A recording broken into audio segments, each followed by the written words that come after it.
Hello everyone, welcome back to my channel as we continue haunted places of Yorkshire, and we're still in North Yorkshire. We're in Scarborough Castle. The Scarborough Castle is located on a roughly triangular headland that rises 300 feet above the sea. There is evidence of Iron Age settlements and the remains of a Roman signal station on the site.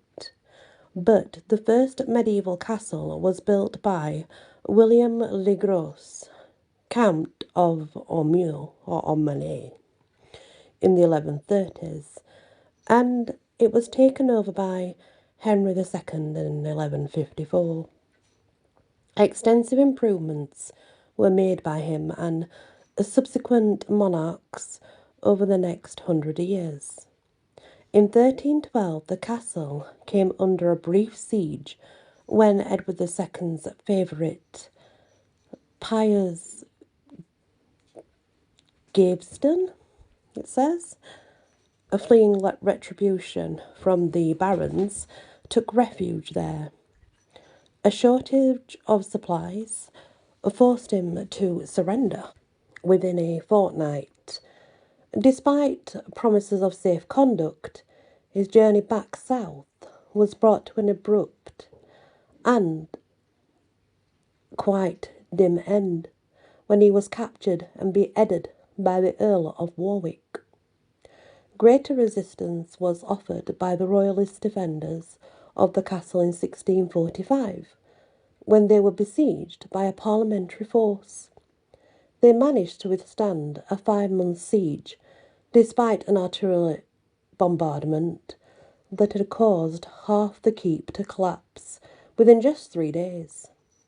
After the Civil War, the castle was used as a prison, and in the mid-18th century, a barracks block was added that remained in use until the middle of the next century, being demolished finally as a result of shelling in the First World War. The ghost here, according to legend, is that of Piers Gaveston, who appears as a shadowy figure darting in and out of the ruins, attempting to knock unwary visitors over the edge of the battlements. Why, from all the people connected with the castle over so many, well, let's say momentous years, the ghost should be that of Gaveston remains a mystery. But it, or at least its threatening presence, is very real, as testified by a whole range of witnesses. Visitors have felt unnerved, even in broad daylight, while walking the battlements, suddenly overcome with a dreadful sense that they are not alone. When there is the added threat that something unseen is not only watching them, but is ready to pounce at any moment, it is quite enough to persuade them to quicken their pace and explore other parts of the castle in much haste. And then we move over to Spofforth. I've never heard of this castle, but it is a castle. It's ruins of a castle. The ruins of Spofforth Castle in the tiny village of Spofforth, southeast of Harrogate, are a mere shell of their former glory. Although the foundations of the castle date from the 13th century, the majority of what remains dates from the 15th century, when major alterations were made. Rather than standing at the head of the village, overlooking the residents, as many castles usually do, this one is in the midst of other buildings, rather forlorn and somewhat unnoticed. Over the years, people have reported seeing strange things in the castle grounds, including the bluish-white apparition, the top half of a woman who appears on the castle tower and then jumps or falls or is pushed to the ground below. Why only the upper portion of the woman is visible is not known, for there are no documented legends attached to the history of the castle to account for her. 2 picnickers saw this ghost in 1969 and then 4 years later in 1973. A teacher and a group of school children were horrified to witness the phantom suicide. They thought it was an actual person in a real suicide attempt, until the ghost simply disappeared just before it hit the bottom. This left all of the watchers in shocked, but also relieved in equal measures. Many local people from surrounding districts have sensed a great sense of doom and gloom while walking amongst the ruins. This impression of cold emptiness is reported to be pleasurable to some who like to wander amongst the ramparts and get lost in the atmosphere of the place, whereas others are left feeling numbed and unnerved by the stillness and calmness of the castle. Perhaps Spofford Castle's occupants had sustained some great loss in the centuries since its completion. There is plenty of speculation, but no one has been able to discover any explanation in the site's history for this eerie feeling. Then we head over to Timble. Swinstead Hall near Timble is over 400 years old. Looks like the classic haunted house from a horror film. Mr. and Mrs. Cuxton resided there for more than 10 years, and while they did not actually see any ghosts, they are in no doubt whatsoever that the hall is haunted.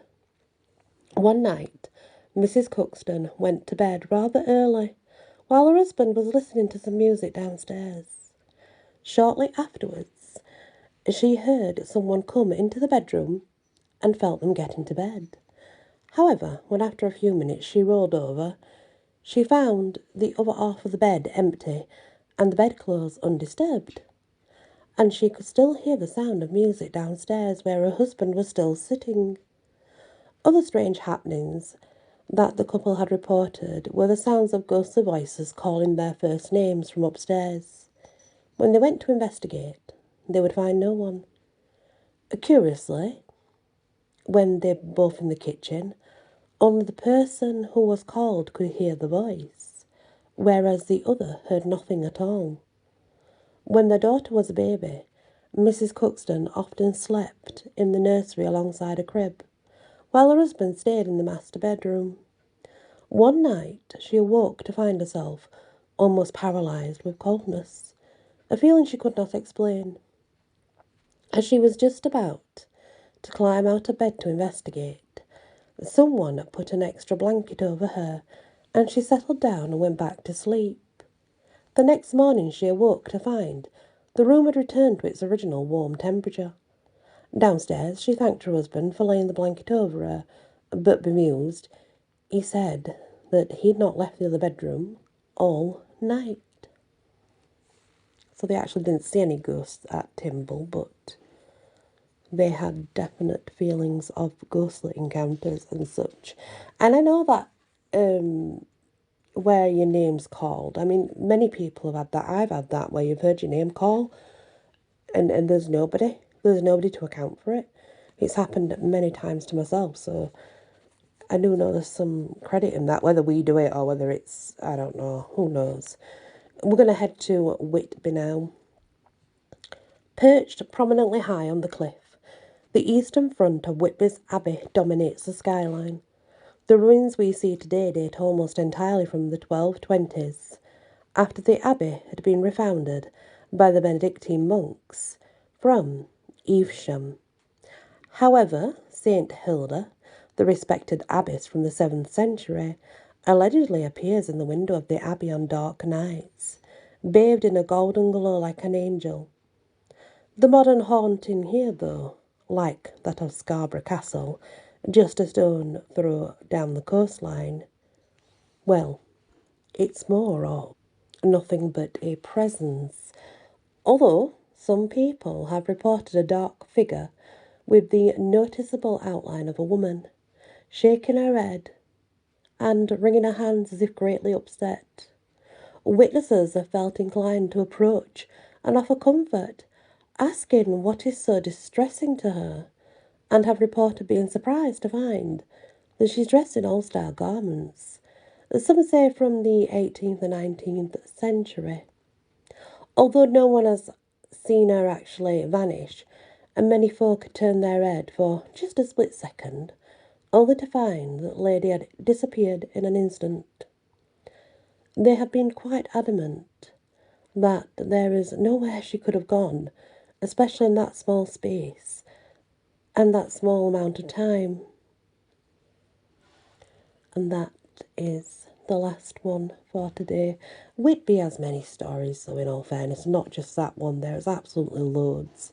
When we come back, though, we're going to head to York. And again, York is another place that I think every step you take, there's a new ghost. Like, seriously. It's really, really haunted, York. And it has a lot of history, too. So it'll be a bit longer, I think, when we head to York. Thank you for listening. Please hit that like, share if you can, and consider subscribing. Many blessings.